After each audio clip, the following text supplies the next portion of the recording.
I was recently in Florida in a workshop with a wonderful poet named Jericho Brown, and he brought in a poem by Terence Hayes called The Blue Terence. And he used the poem as an exercise. It's called the I Come From exercise, where you use a repetition of I come from and write a poem. And I thought, well, I can do that. It was a wonderful, marvelous experience, and it took me to a new place in my poetry. And so I thought it would be nice, even though it feels like coming home, but it's also coming to a new place. All of that for me, coming to your venue. So this is a poem about returning to childhood and aspects of the past, some based entirely on reality, some changed a little bit, as happens with the truth in all poems.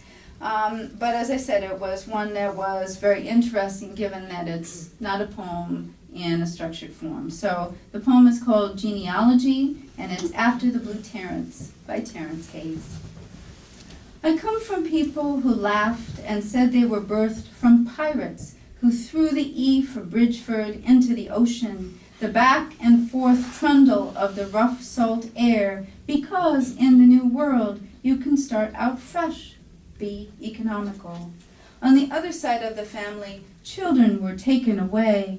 Helen, whose legs never grew, like a human fish swimming through the bottoms of chairs.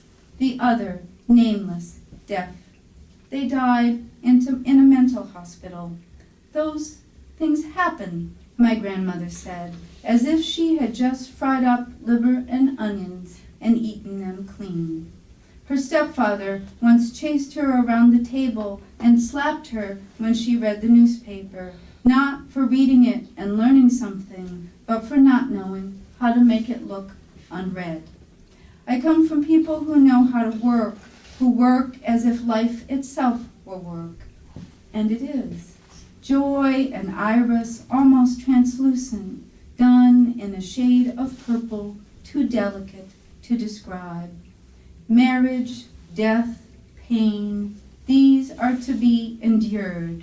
But let a child be named or food be prepared, and everybody has an opinion. Casseroles appear, held in hands roughened from bleach, rings too tight and attached to flesh, pulling weeds from the ground with such force that dirt skitters off and cowers in the grass. I come from women who have given up everything for their men but their children, their love like a handmade scarf, too embarrassing for the outside world. I come from men who late in life discovered their jobs had abandoned them, the gold watches and plaques inadequate for the hours spent away from home. I come from a place where dreams were clumsy on the big wide lines of elementary school, then wadded up because you had to take care of others who had given up for you, who had had lives given up for them, and this giving up was a contract you signed before you were born. You did not move away to cities like New York, dirty, full of strangers, because belief in our Lord Jesus Christ was like a name tag to be read by thieves.